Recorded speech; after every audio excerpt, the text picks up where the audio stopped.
So, let me turn that down. I had been struggling with whether or not to share these kind of things for a long time. It's kind of hard sometimes to put yourself out there and to be vulnerable in front of people that you know and maybe don't know. But it's been brought to my attention on several occasions that maybe, my story of some of the things that I went through would be helpful maybe for others that are going through things similar or have been through things or what have you. So that was my first battle with sharing some of this stuff. The second battle is oftentimes you don't want to feel as though you don't feel as though you have a voice, right? That you have anything worth saying that anybody would listen to. And to that end, I have to thank several people for helping me to get the confidence and the strength to share these things. And people like Dave Loncar, Anthony McCall, Terrell Williams, Jeremy Graham, Christopher Potts, a slew of other people that helped me find the strength to share some of these things. So tonight we're going to be just talking about my experiences in the Air Force dealing with racism firsthand. So I'll kind of just jump right into it. My first base after tech school was Schusterberg Air Base in Holland. And to put it in perspective, I was the only black guy in a whole shop of people, probably around maybe about 30 people. Only black guy there for a long time. And I had to endure some really disempowering, that's not even a term, but I'm going to make it one today, actions from other people, being made fun of constantly racially. And the story I'm going to tell you, you have to bear in mind, I've been out of the military over 20 years, but all those things have affected me in such a way, the things that I went through at that one period of time has affected me in such a way that I still remember names, I still remember faces. I'm not going to share whole names with anybody, but trust me, 90% of the names are still there. So my first base in Holland, first time really being so far away from family, where I had very little of a support structure other than my wife was there, who was very helpful. But one particular instance kind of encapsulates the whole thing. I had been there a few months, and I was a A1C, 2 stripes. And then this airman comes in that I had been in tech school with, so I had known him before he got to this base.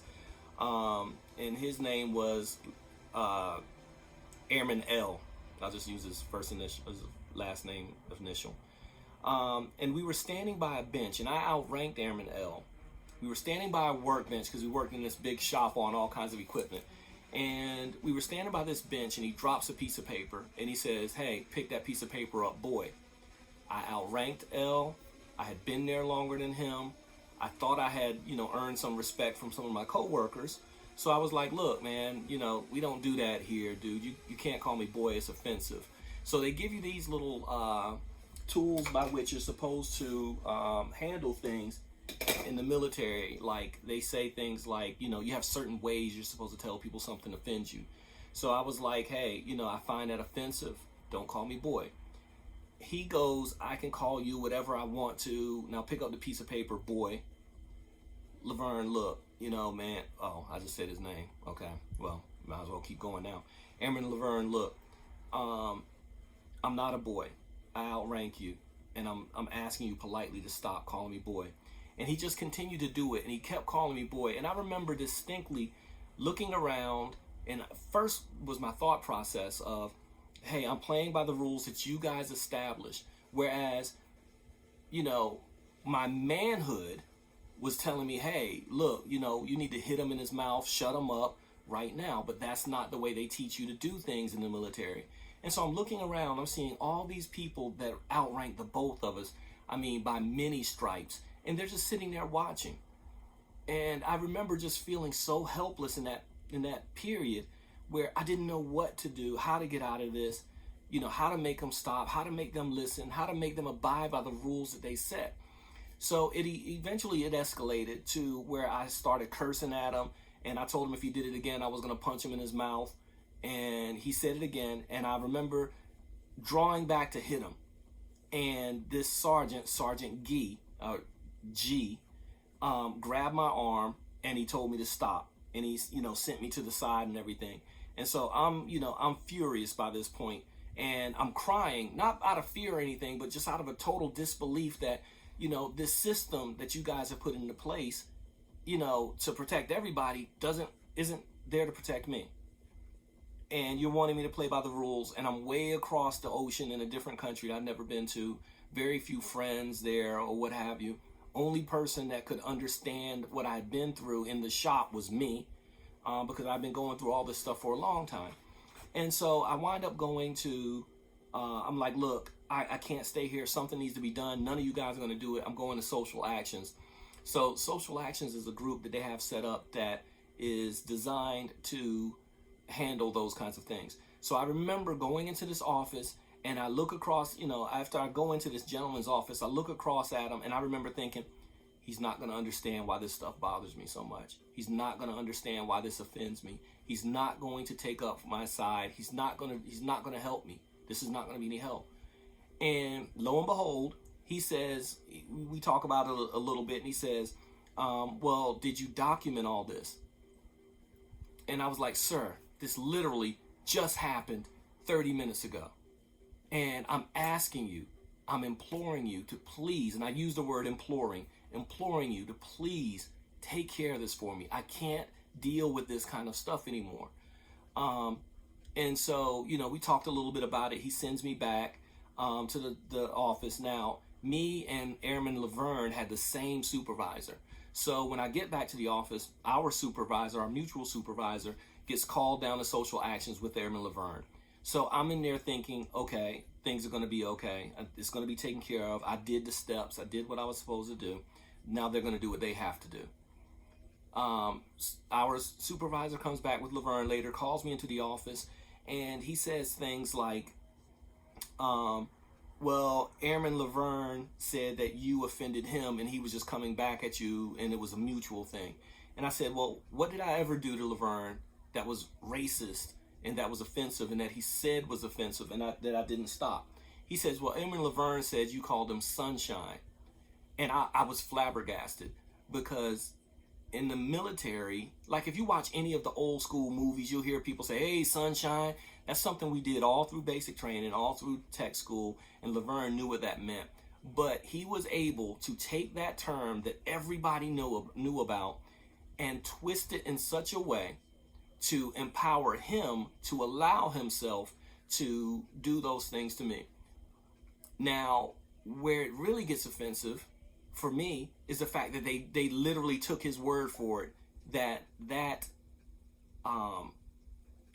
stereotypical term that I was using from, popular whatever, was equal to him calling me boy. And actually me calling him boy, or him calling me boy, was less offensive than me calling him Sunshine. So long story short, I remember, and I apologize if it kind of, at some moments I have to kind of gather myself, because so I remember saying to Sergeant Leo, dang, did I say the second name? Okay. Sergeant Leo was our supervisor. He says, I say to him, I was like, look, as long as something happens to Airman Laverne, I'm cool. I want him to be punished. And he looks at me right in my eyes and says, you don't tell me what I do to my troops. I got in trouble. I got written up. Now, that as alone, and I got put on like special details, washing jets for like weeks. Now, that is by itself, as a standalone event, doesn't really merit a whole lot of stuff, but it was a microcosm of what I had to deal with for months at that place. So much so that I can tell you, like, there was a Sergeant Jeff T, just using the last initial, hopefully I'll stay with that this time, that would say racist jokes like, hey Ty, or Airman McDuffie, why do you brothers always stand around on the corner holding your stuff? What, you think you got more than anybody else? And he outranked me. He was an NCO. I wasn't. So it was a fine line that I had to walk, where my anger wanted me to respond. And typically I would respond. However, I had to rein that in because of rank. There were other instances where he would just say, I remember one where he says, well, why do all you black people get your windows tinted? Is that so the cops can't see you when you're driving by? And the most painful thing about all of, and this was every single day for months. It had gotten so bad that I would go home and complain to my wife, and she actually looked at me one day and says, well, Ty, look, there's nothing I can do to help you. I need you to stop talking to me about this. So I literally felt like I had nobody and no power whatsoever. And that leads to a conversation I had with my friend Jeremy Graham. I remember talking to Jeremy, and I was like, dude, because we were talking about a post that I had written when I first got back on Facebook that was detailing, how my friends my white friends that always said that I was such a smart guy, so intelligent, so this, so much this, and so that, wouldn't believe me when I would tell them that our current, I think at the time, he might have been president or might have been running for president, was racist because of the things that he said, and it was hurtful. And so my post was, how do you take somebody's word that you have never met over somebody that you have said, I've never said these things, but they have said, you're the smartest person we've ever met or we ever known. How are you going to take that person's word over mine? And so that was the whole gist of it. And I remember Jeremy saying, look, dude, on the side, you're trying awful hard to be nice to people that don't care if your feelings are hurt. And so I was like, okay, at first, I kind of was like, Jeremy doesn't get it. He doesn't understand what I've been through. So I set up a call with him, and I called him. And the first thing I said to Jeremy was, when we got into the conversation, we dispensed with all the pleasantries and we started on the actual conversation. I said, Jeremy, look, man, this is why I believe I was broken when I was in the Air Force. And honestly, for many years, I did, because being in a situation where you feel completely powerless for so long, it literally, you have two options. Either you can kind of rebel or something and get out of it or whatever, if you can, or you wind up bending to the system, right? And just as a means of survival, you learn to just take it. Because for me, I realized that there really wasn't any other way that I could go. My sense of responsibility made me feel as though I had no options. I had to stick it out. I had to do what I had to do. And so I wound up sucking everything in and just manning up and dealing with it and just taking it and becoming the brunt of even more jokes because of doing that. So in talking with Jeremy, I kind of try to explain this to him. And in one of the most brilliantly simplistic analogies I've ever heard, he told me, he's like, dude, no, he said, you weren't broken. They attempted to break you. The things that they did to me for many, many months was more than, I honestly believe it now, more than most people could take. It was the constant jokes. It was the constant being put on special details to wash jets or to clean dorms that I didn't even live in, or those kinds of things, or getting written up for getting hurt. I literally got hit with a truck door once, right here. That's where that mark is from. It was in a windstorm, and I got written up. I got in trouble for it. So at every turn, I felt like these people were trying to ruin me, and yet I persevered. So I wanted to say all of that to say, and I don't know if I went into enough detail or if I went into too much detail, but there was lots of that kind of stuff. So what I want to get out of all this, and I'm not going to edit this, I'm not going to redo it. One take it is what it is at this point. But what I wanted to do is kind of share these experiences with anybody that's going through it, because at one time, man, I felt like I was losing my mind over there. And I lost for a moment a piece of myself. Now, everybody that knows me well anyway, knows that I love joking. I love, I love just being among people and making the people around me happy and laugh and all those things. But that part of me was diminished greatly while I had to deal with all that stuff. And I think that that was the genesis of a lot of the issues that I've had to, the demons that I've had to exercise over the years. So I wanted to say that to everybody that, look, man, if you're going through something like that, know, number one, that they will not break you. They will not break you. You might feel like it sometimes. I did. I had to go to counseling and things like that. But you know, you're stronger than they think you are, and you can make it through it. And you know, play whatever you have to do. Like when they say, like when you go out and if you get pulled over by the cops, whatever you have to do to make it home that day, whatever you have to do to make it out of that, man, is just what you have to do. And I'm always going to be here because I know what it's like.